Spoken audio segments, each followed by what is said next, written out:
People always ask what the Wendigo looks like. Tall, skeletal, antlers growing from a skull stretched too thin over bone. Eyes like winter itself, hungry and hollow. That's what the internet will tell you. That's what the movies show. But here's the thing, that's the wrong question entirely. The real question, the one no one wants to ask, is what happens before it ever appears. What has to break inside a person, inside a community, before something like that becomes necessary?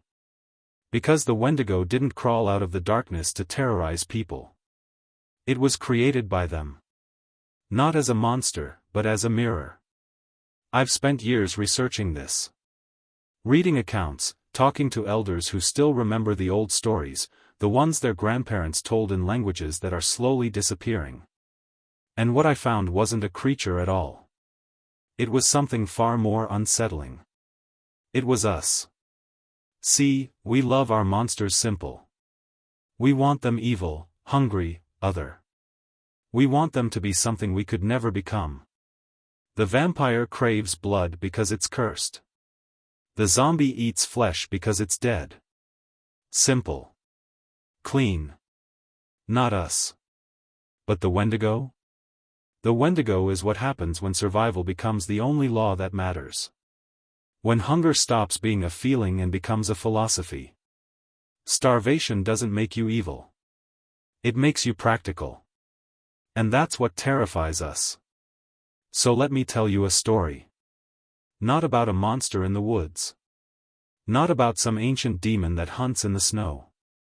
Let me tell you about what happens when people get hungry enough that the old rules stop applying.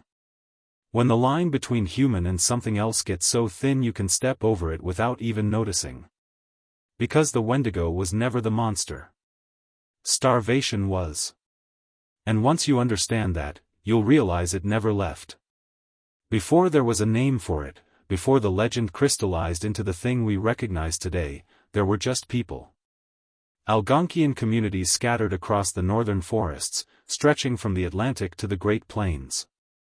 Cree, Ojibwe, Innu, dozens of nations living in a landscape that could kill you 6 different ways before breakfast. Winter wasn't a season there. It was a siege. Imagine it. November arrives and the world begins to die. The lakes freeze solid, thick enough to walk on but too thick to fish through without hours of labor. The animals disappear, hibernating or migrating south to places where survival doesn't require a constant negotiation with death. The trees stand bare, offering nothing. The snow comes, and it doesn't stop. 3 feet. 5 feet. Drifts tall enough to bury a house. And you're trapped. Your community, maybe 30 people, maybe 100, sitting in the same stretch of forest with whatever food you managed to preserve during the summer. Dried meat. Smoked fish. Corn if you were lucky. Roots and berries if you were desperate. You measure time not in days but in meals. How many do we have left? How long can we stretch this? Who eats first? No one feared monsters back then. They feared empty winters. Because here's what happens when food runs out. It's not dramatic at first. No one panics. You just get quieter. Conversations take more energy than they're worth. You move slower, deliberately, conserving every calorie. Your body starts feeding on itself, burning muscle, shutting down anything non-essential. You stop menstruating. Your hair falls out. Your gums bleed. Your mind goes soft around the edges, thoughts moving through fog. And then the children start crying. Not from pain, just from an emptiness they don't have words for yet. The elders stop complaining about their joints because they've stopped moving entirely, sitting by fires that barely keep them alive. You watch your neighbors, your family, your friends hollowing out day by day, and you know you look the same to them. This wasn't rare. This wasn't exceptional. This was every few winters. Sometimes it passed. A thaw came early. A hunter got lucky. The fish returned. Sometimes it didn't. The thing about prolonged starvation, the thing modern people don't understand, is that it changes how you think. Not just about food. About everything. Your priorities shift in ways that would horrify the person you were when you were full. You start measuring people by how much they eat versus how much they contribute. You start thinking about the future differently. Long-term planning becomes irrelevant when you might not see next week. You start thinking about meat. Not hunting. Hunting requires energy, requires success, requires animals that aren't there. I'm talking about the meat that's closer. The meat that's already dead, or close enough. That body that stopped moving yesterday, the one you buried under snow because the ground was too frozen to dig. The one that's still fresh because the cold is a perfect freezer. No one talked about it. That was the rule. You didn't discuss it. You didn't plan it. But everyone knew it happened. In the worst winters, in the most desperate moments, people made choices. Practical choices. Choices that kept their children alive for another week. And those choices required stories. Not to celebrate them, but to contain them. To build walls around them. To make sure that practical never became normal. That survival never became an excuse. So the stories began. Whispered at first, then ritualized. Stories about people who crossed that line and kept crossing it. Who started to prefer it. Who stopped seeing other people as people and started seeing them as resources. Who developed a taste for it. The Wendigo didn't exist yet. Not as we know it. But the seed was planted. The warning was being written. Because communities that wanted to survive couldn't just forbid cannibalism. Forbidding something acknowledges it's an option. They needed to make it unthinkable. They needed to make it monstrous. They needed to create something so terrifying, so absolutely other, that even in the depths of starvation, even when every cell in your body was screaming for food, you would choose death instead. So they built a monster. Not out of malice. Out of love. Out of a desperate need to protect who they were when they weren't starving.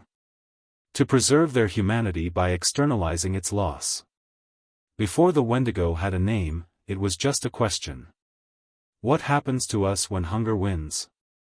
Let me tell you about the winter of 1846, just outside what would later become Ontario. A trapping party, 9 men, got caught in an early freeze. They were 3 days from their winter camp when the snow came, heavy and wrong, the kind that doesn't stop. Within a week, they were cut off.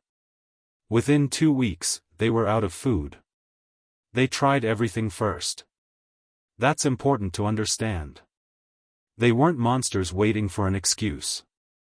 They were practical men who knew the bush, who'd survived bad winters before. They ate their leather belts, boiled and softened until they were chewable. They ate pine bark, the inner layer that has some nutritional value if you're desperate enough. They ate their snowshoes. They dug through 6 feet of snow trying to find frozen berries, roots, anything. One man died on the 19th day. Exposure, probably, though starvation had softened him up for it. They buried him in the snow with what little ceremony they could manage. Everyone was too weak to dig, and besides, the ground was iron. The second man died on the 23rd day.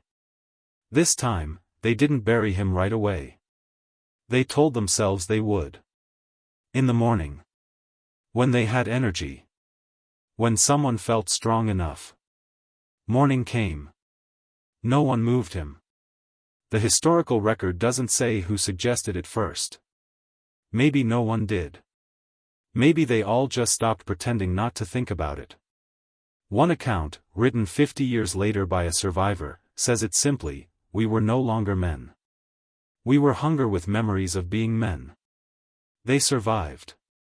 4 of them made it to a trading post in February, walking skeletons with eyes that had seen something they could never unsee. They told different versions of the story for the rest of their lives. Some said they only ate the ones who died naturally. Some said they drew lots. One man never spoke of it at all, just drank himself to death within a year. But here's the thing. Here's the part that matters. They weren't unique. The Donner Party. The Essex crew. The Andes flight disaster. Franklin's lost expedition. The siege of Leningrad. The Ukrainian Holodomor. Pick a famine, any famine, and you'll find the same story underneath. People reducing people to meat because the alternative was dying themselves. We like to think we'd choose death. We like to believe we'd maintain our humanity right up to the end, that there's some line we'd never cross. That's because we've never been that hungry. Real hunger, the kind that lasts weeks, that's eating you from the inside out, that hunger doesn't care about your morals. It doesn't even leave room for them. Morality requires energy. It requires the luxury of choice. When you're starving, genuinely starving, your brain starts making decisions without consulting you. Your body stops being a vehicle for your consciousness and becomes a desperate biological machine doing anything it can to continue functioning. Studies on starvation show that after about 3 weeks without adequate food, your cognitive function drops by 40%. Decision-making becomes impaired. Long-term planning disappears. You live in an eternal now where the only question is, what keeps me alive for the next hour? In the Minnesota starvation experiment conducted in 1944, volunteers who were put on severely restricted diets for 6 months underwent dramatic psychological changes. Men who'd been conscientious objectors, who'd chosen pacifism as a moral principle, became obsessed with food. They collected recipes. They hoarded things.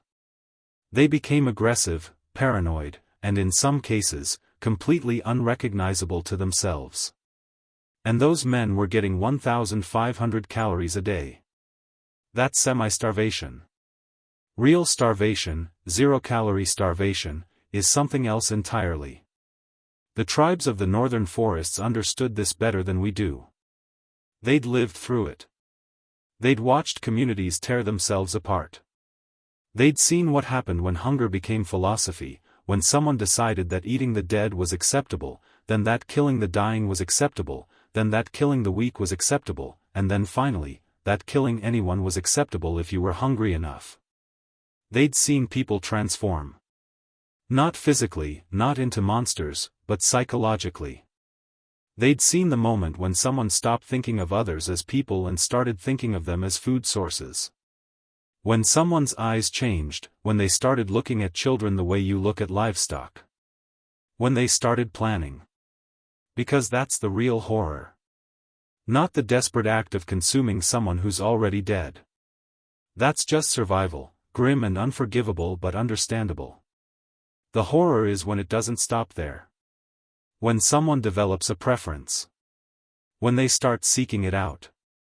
The historical accounts are there if you know where to look. Stories of individuals who, after crossing that line once, crossed it again and again. Who left their communities and were found months later, alone, surrounded by remains.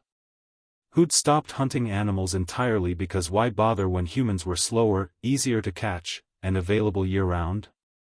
The Cree called them Wetiko. The Ojibwe called them Wendigo. The specific word didn't matter. What mattered was what they represented, the point of no return. The moment when a human being stopped being human and became something else. Not metaphorically.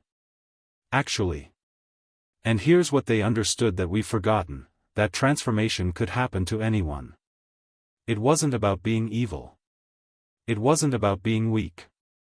It was about being hungry long enough that your humanity became negotiable.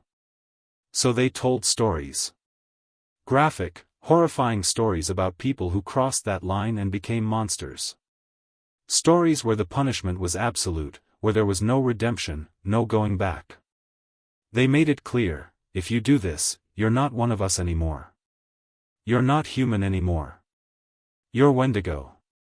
The word itself means the one who eats or the evil that devours. Not a species. Not a demon. A state of being. A diagnosis. And the cure was death. Always. Because once someone became Wendigo, there was no saving them. Not because of magic. Because of psychology. Because someone who'd crossed that line, who'd fed that hunger, couldn't be trusted not to feed it again. The line between human and Wendigo wasn't drawn by the supernatural. It was drawn by starvation. And every winter, when the food ran out and the snow piled high, that line got a little bit thinner. His name was Jack Fiddler. That's the anglicized version anyway. In Aji Cree, he was Zawunogizagogabo, which translates roughly to, he who stands in the southern sky. He was an Okama, a respected leader and shaman among the Sucker clan near what's now the Ontario-Manitoba border. And between 1870 and 1907, he killed 14 people. Not murders. Executions. Every single one of them, according to Fiddler, was Wendigo. Not the monster from stories. The human kind. People who'd shown the signs. Who'd crossed the line. Who'd become, in his judgment and the judgment of his community, too dangerous to live. The Canadian authorities arrested him in 1907 when he was 87 years old. They charged him with murder. The trial was a disaster, a collision between two completely different understandings of what a human being even is. The prosecutors kept asking, where are the antlers? Where's the creature? Where's the monster? Fiddler kept trying to explain, the monster is what happens inside. The monster is what they became. He died in prison before the trial concluded. Suicide, officially. Though some say he simply stopped eating, which when you think about it, makes a certain kind of sense. A man who'd spent his life fighting hunger by killing those it transformed, choosing hunger as his way out. But before he died, he talked. And what he described wasn't folklore. It was diagnostic criteria. The transformation started with the eyes. People who were becoming Wendigo would develop a specific look. Not red eyes or glowing eyes or anything supernatural. Just a flatness. An absence. They'd look at people and you could tell they were calculating, measuring, assessing. Not seeing friends or family. Seeing meat. Then came the isolation. They'd drift away from the community, spending more time alone. When they did return, they'd be strange, withdrawn. They'd stop participating in normal social rituals. Stop laughing. Stop showing emotion. The appetite came next. They'd eat constantly but never seem satisfied. They'd finish their portion and stare at others' food with an intensity that made people uncomfortable.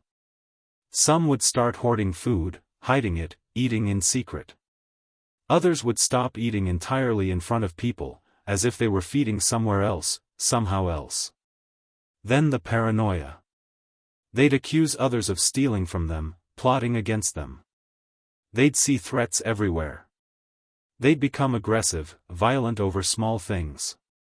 Some would develop obsessive behaviors, repeating the same actions over and over. And finally, the hunger would speak. They'd start talking about it. How empty they felt. How nothing filled them. How they'd had dreams about eating. How the dreams felt more real than waking. How they wanted things they shouldn't want. By the time someone reached that stage, Fiddler said, it was too late. They weren't human anymore. Not in any way that mattered. The person who'd been there was gone, consumed by the hunger from the inside out. What was left was Wendigo. Modern psychology has a term for some of this, Wendigo psychosis. Or at least, we did until recently, when the term was retired for being culturally insensitive. But the condition it described was real. A culture-bound syndrome where individuals became convinced they were transforming into Wendigos and had developed an insatiable craving for human flesh. Cases were documented throughout the late 19th and early 20th centuries. People would come to missionaries, to traders, to tribal leaders, begging to be killed before they hurt someone. They'd describe the hunger growing inside them, an emptiness that no amount of normal food could touch. They'd report dreams of hunting, of feeding, of satisfaction they'd never felt before. They'd say they could feel themselves changing. Were they actually transforming into monsters? Of course not. But were they experiencing something real, something psychological that was just as dangerous? Absolutely. Because here's the thing about prolonged trauma, about surviving situations that should have killed you by doing things that should be unthinkable, your brain rewrites itself. Neuroplasticity isn't always healing. Sometimes it's adaptation to horror. Someone who survives by crossing the cannibalism line doesn't just forget about it. That experience gets encoded deep, gets wired into their threat response system. And if they're already in an environment of extreme stress, extreme isolation, extreme food insecurity, if they're already predisposed to certain psychological vulnerabilities, that wiring can become a feedback loop. The hunger becomes real. Not metaphorical. Real. A constant presence, a voice, a need that overrides everything else. They're not pretending. They're not seeking attention. They're experiencing a psychological break where their brain, trying to process trauma and prepare for future starvation, has created a monster inside them. And the community knew it. They'd seen it before. They'd seen the pattern. Someone survives a bad winter by doing the unthinkable. Comes back wrong. Starts showing the signs. And if nothing's done, if they're left alone with that hunger, it grows until it demands feeding. The executions weren't cruelty. They were preventive medicine. Because the alternative was waiting until the Wendigo killed someone else. Think about that. Think about living in a community where the threat wasn't some external monster, but the person sitting across the fire from you. Your uncle. Your cousin. Your friend. Someone who'd always been kind, always been normal, until the hunger changed them. Someone who looked the same but whose eyes had gone flat and calculating. Think about being that person. Feeling yourself changing. Feeling hunger that shouldn't be possible. Looking at people you love and having wrong thoughts. Knowing something's broken inside you, knowing it's getting worse, and knowing what your community does to people like you. Some of them asked for it. That's in the records too. People who came forward, who said, "I'm becoming Wendigo. Kill me before I hurt someone." They understood what was happening to them. They understood there was no fixing it, no therapy, no intervention. Just containment. Jack Fiddler killed 14 people. But how many did he save? How many potential victims? How many people did those 14 people not kill because Fiddler acted first? The Canadian courts didn't care. They saw murder. They saw a savage executing people based on superstition. They couldn't, or wouldn't, understand that in a society balanced on the edge of starvation, where cannibalism was a genuine periodic threat, Wendigo wasn't mythology. It was epidemiology.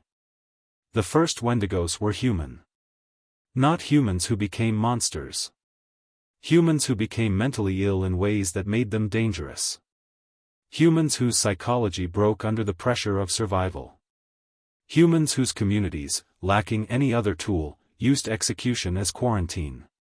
It's easy to judge from the outside, from the safety of a place where food is abundant and starvation is theoretical.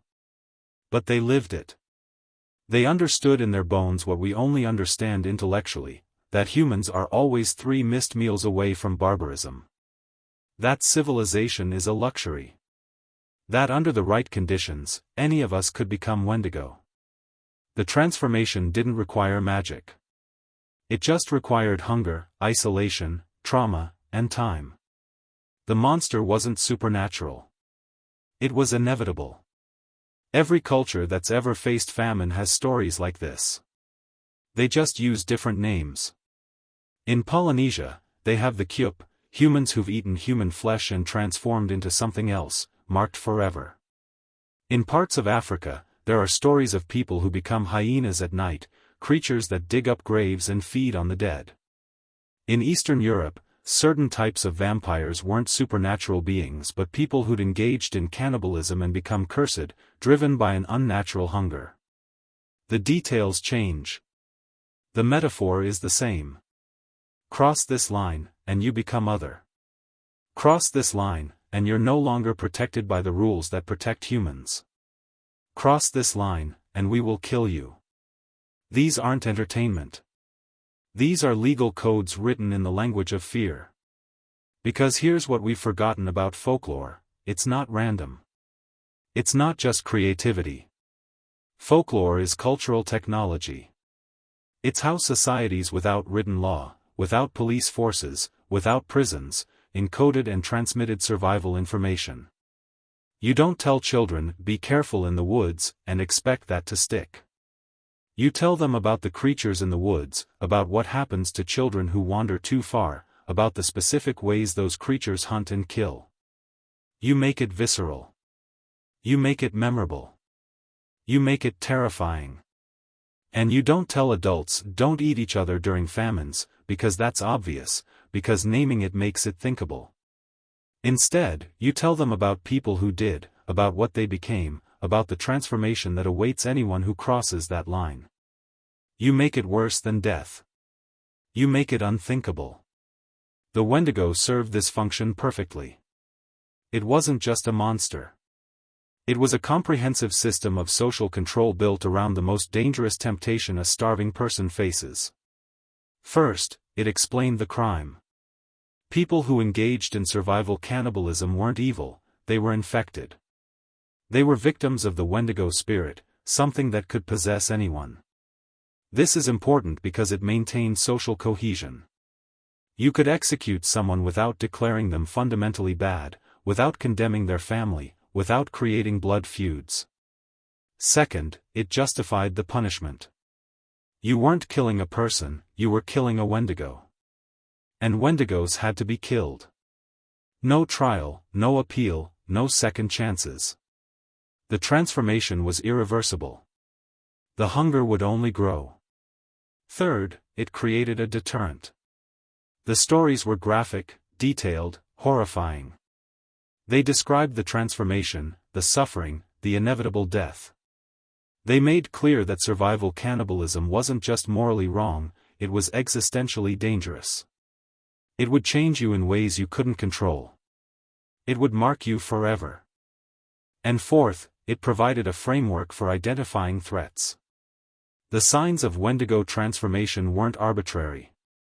They were behavioral red flags that indicated someone might be developing dangerous psychosis or sociopathy. The community was effectively training everyone to recognize and report mental illness that could lead to violence. Anthropologists call this a cultural syndrome. Psychology calls it culture-bound psychosis. But both terms miss the point. The Wendigo wasn't a syndrome or a psychosis. It was a technology. A system designed to protect communities from a specific, recurring threat. And it worked. Communities that maintained strong Wendigo traditions had lower rates of survival cannibalism than communities that didn't. The taboo was so powerful, so deeply internalized, that people would choose death over crossing that line. There are accounts of people starving to death next to bodies they could have eaten. Of mothers who refused to feed their children human flesh even as they watched them die. Of communities that wiped themselves out entirely rather than break the taboo. That's not irrational. That's the system working. Because the alternative, the communities that broke the taboo, that normalized it, that let it become acceptable, those communities destroyed themselves just as surely. They descended into paranoia and violence. They stopped trusting each other. They stopped cooperating. They fractured into individuals all calculating who to eat next. The Wendigo legend prevented that. It drew a line and said, beyond this is only death. Not just physical death, but the death of everything that makes us human. The death of community, trust, family, society. Cross this line and you don't just destroy yourself, you destroy everyone around you. Modern people struggle with this because we've separated moral stories from practical stories. We think of folklore as entertainment with maybe a lesson attached. But for the communities that created the Wendigo legend, there was no separation. The story was the law. The monster was the punishment. The fear was the enforcement. When Jack Fiddler executed those 14 people, he wasn't acting on superstition. He was acting on centuries of empirical observation encoded in myth. His society had learned, through painful trial and error, that certain behavioral patterns predicted violence. That people who crossed the cannibalism line often couldn't stop. That intervention had to be immediate and absolute. Was he right in every case? Probably not. Systems built on fear and executed by individuals are inevitably flawed. Some of those 14 people might have been mentally ill in ways that weren't dangerous. Some might have recovered. We'll never know. But we do know what happened to communities without those systems. We have records of indigenous groups, typically smaller isolated bands, that experienced catastrophic breakdowns during severe famines. Groups that fragmented, that turned on each other, that vanished from the historical record entirely. The Wendigo legend was expensive. It cost 14 lives in Jack Fiddler case alone. How many others across the centuries? But it saved communities. It maintained the social fabric during the times when it was most fragile.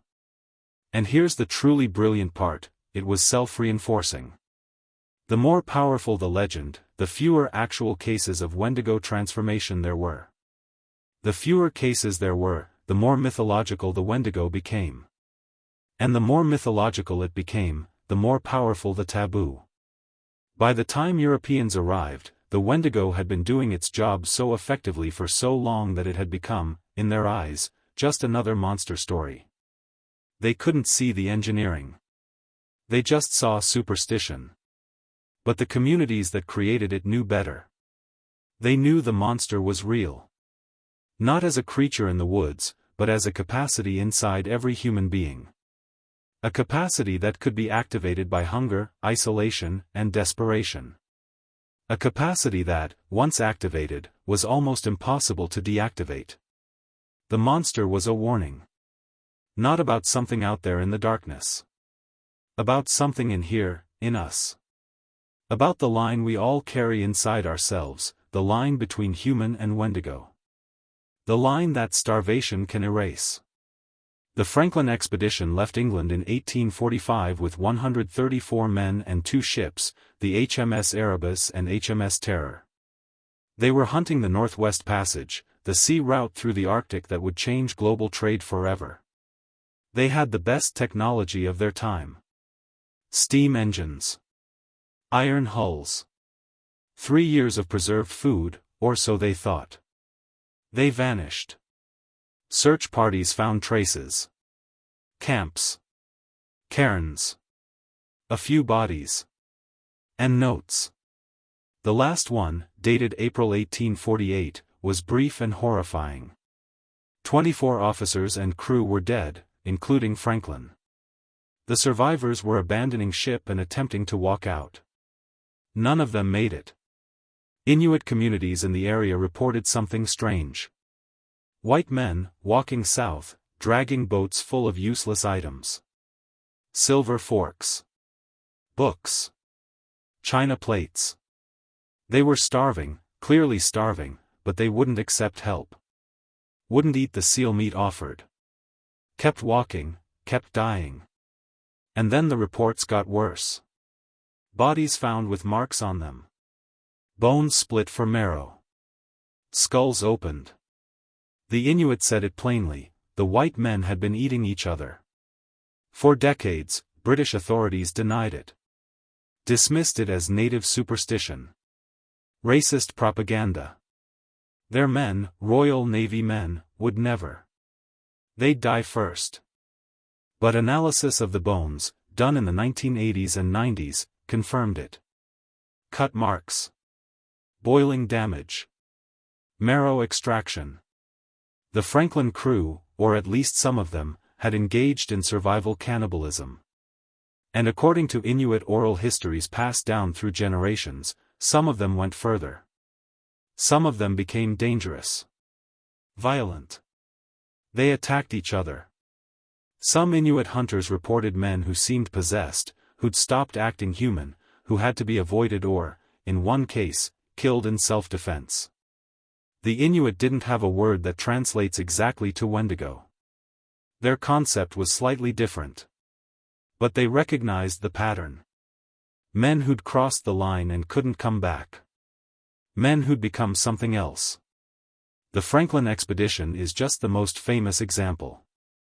European expeditions into the northern wilderness ran into this over and over. Men who thought they were prepared, who brought technology and confidence and cultural superiority, discovering that none of that matters when you're starving in -40 weather with nothing to eat. The Wendigo wasn't an indigenous problem. It was a human problem. The indigenous communities had just been dealing with it longer. They'd developed systems, cultural technologies, to manage it. Europeans had to learn the hard way. And some of them never learned. There are stories, documented stories, of fur traders who went native in the worst way. Who adapted to the isolation and the hunger by discarding European morality entirely.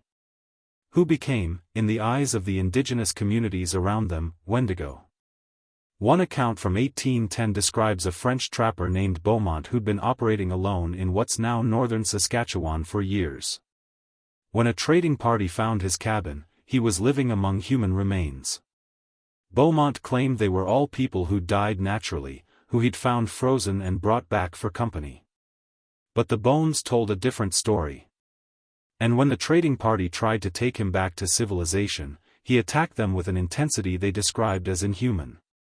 They shot him. It took 4 bullets. The report filed with the Hudson's Bay Company carefully avoided the word cannibalism, but everyone reading it understood. The thing is, Beaumont probably wasn't lying about finding them dead. Initial survival cannibalism, opportunistic consumption of the already deceased, that's one thing. That's grim but comprehensible. The problem is what comes after. What happens in your head when you've crossed that line, when you're alone with what you've done, when hunger comes back and you remember that there's one food source that's always available if you're willing to hunt it. The isolation matters as much as the hunger. Humans are social creatures. Our morality, our sense of self, our entire psychological framework is maintained by constant interaction with other people. Take that away, add extreme stress and starvation, and the framework collapses. There's a reason solitary confinement is considered torture. A reason castaways talk about going mad. Your mind, without external input, without social feedback, turns inward and starts eating itself. And if you're alone with a terrible secret, with a terrible choice you've made, that inward turn can become genuinely destructive. The Wendigo emerges in isolation. Always. In communities, there's accountability, there are witnesses, there's shame and social pressure and the risk of being caught. Alone, there's just hunger and rationalization and the slow erosion of everything you used to believe about yourself. Modern psychology recognizes this. Studies on extreme isolation show rapid psychological deterioration. But we frame it clinically: depression, anxiety, dissociation, psychotic breaks. We don't have a framework for, this person has become dangerous in specifically cannibalistic ways. We don't have a word for that kind of transformation. The Algonquian cultures did. Wendigo. And they recognized it could happen to anyone, indigenous or European, prepared or unprepared. The forest didn't care about your culture. Starvation didn't care about your technology. The hunger was equal opportunity. By the early 1900s, as more Europeans pushed into the northern wilderness, as hunting, trapping, and prospecting brought more individuals into isolated situations, the rate of reported Wendigo cases increased. Some were indigenous people diagnosed by their own communities. Some were Europeans who'd gone native. Some were people who'd simply been alone too long in conditions humans aren't designed for. And then, gradually, it stopped. Not because the problem went away, but because the conditions changed. Radio communication ended total isolation. Aircraft made rescue possible. Food supplies became more reliable. The spaces where Wendigos were created started shrinking. But more than that, the framework for understanding it disappeared. Indigenous communities were being forcibly assimilated, their spiritual leaders arrested, their cultural practices banned. People like Jack Fiddler couldn't operate anymore. The Canadian government considered Wendigo executions murder, period. There was no context where it was acceptable. So the Wendigo went underground. Stopped being something communities could address openly. Became a purely medical problem. Psychiatrists puzzling over these strange culture-bound syndromes, anthropologists documenting a dying legend. And we told ourselves we'd moved past it. That modern civilization, modern psychology, modern food security had made the Wendigo obsolete. That we'd conquered that particular darkness. But we didn't stop creating Wendigos. We just stopped calling them that. We called them serial killers. Psychopaths. Cannibalistic murderers. And we pretended they were aberrations, genetic defects, pure evil. Not recognizing that some of them, maybe not all, but some, were people who'd been created by hunger and isolation, just like always. The forest doesn't need to be literal anymore. Psychological isolation in the middle of a city works just as well. Emotional starvation can be as destructive as physical starvation. And hunger, well, hunger has more forms than we like to admit. The Wendigo adapted. Because it was never really about the woods or the winter or the indigenous cultures. It was about a pattern. A human pattern. One we never solved. We just moved it somewhere we couldn't see it as clearly. Here's what keeps me up at night. Not the historical cases. Not the folklore. Those are past, documented, understandable in context. What keeps me up is realizing that everything that created Wendigos is still here. We just don't call it starvation anymore. Think about it. The pattern hasn't changed. Isolation. Deprivation. Consumption becoming philosophy. The transformation of humans into something that looks human but operates on entirely different principles. That's still happening. We just dress it up differently. We have people who are emotionally starving, who've been isolated by technology and modern life, who've spent so long alone with their thoughts that those thoughts have become toxic. Who start looking at other people not as people but as resources. Who develop hungers that can't be satisfied by normal means. We call them incels sometimes. Or stalkers. Or certain types of corporate executives. People who've been in situations of deprivation, real or perceived, long enough that their psychology has rewritten itself around that deprivation. Who've developed philosophies that justify treating others as consumable resources. The tech billionaire who views workers as expendable units in his optimization equation. The social media influencer who's so hungry for attention, for validation, for engagement, that they'll consume anyone's privacy, anyone's dignity, anyone's tragedy if it generates clicks. The corporation that's so hungry for growth, for profit, for market dominance, that it will devour communities, ecosystems, entire ways of life without hesitation. These are modern Wendigos. Not metaphorically. Literally. They've crossed the line where other people stopped being people and became resources to be consumed. And just like the original Wendigos, they can't stop. The hunger only grows. We see it in late-stage capitalism, this endless consumption that can never be satisfied. Companies that are already profitable cutting jobs to be more profitable. Billionaires who have more wealth than they could spend in 1,000 lifetimes still fighting to accumulate more, still seeing every dollar someone else has as a dollar they're being deprived of. The hunger has become the point. The consumption has become the identity. And we celebrate it. We put them on magazine covers. We write books about their success. We study their methods. Because we don't recognize the pattern anymore.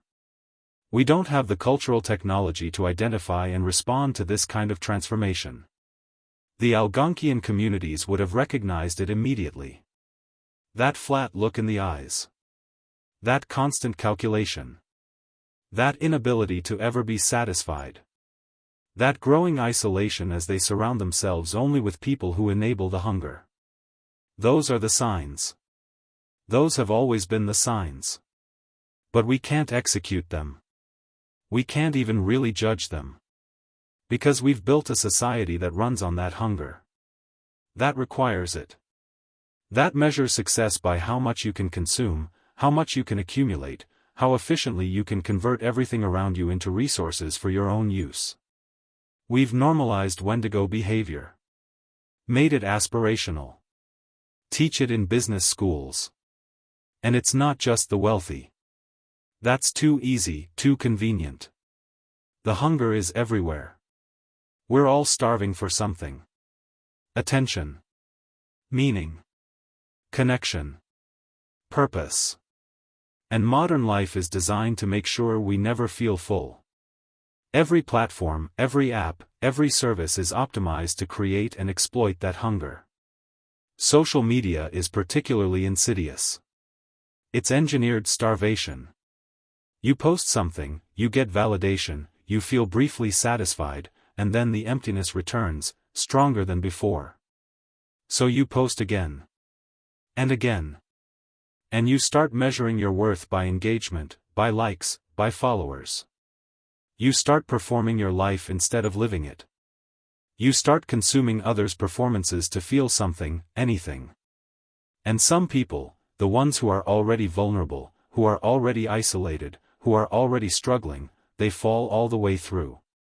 They become so hungry for validation, for attention, for recognition, that they'll do anything. Say anything. Become anything. They transform. We've seen it happen in real time. People who seemed normal, who had jobs and families and lives, who spent too long in certain corners of the internet, in certain echo chambers, and came out changed. Radicalized, we call it. But that's not quite right. Radicalization implies ideology. What I'm talking about is deeper than that.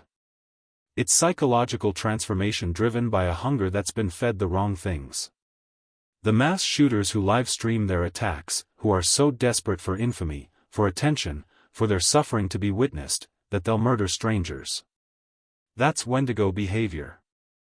The hunger has consumed everything else. They've stopped seeing other people as people. They're just audience. Just content. Just a way to feed the emptiness inside.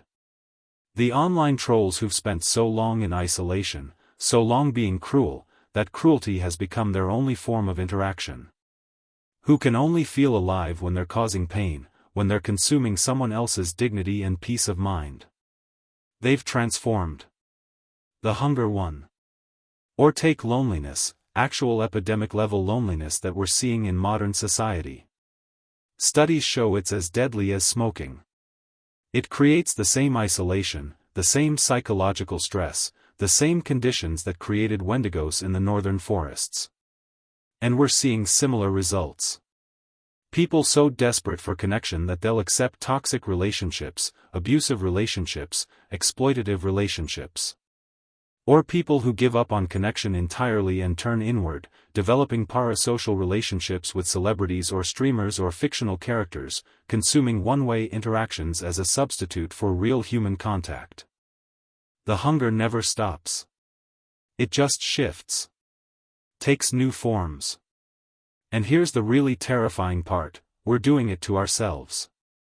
The original Wendigos were created by circumstances beyond anyone's control. Harsh winters. Failed hunts. Geographic isolation. No one wanted to be in that situation. But modern starvation? We're engineering it. We're building systems that deliberately create and exploit hunger.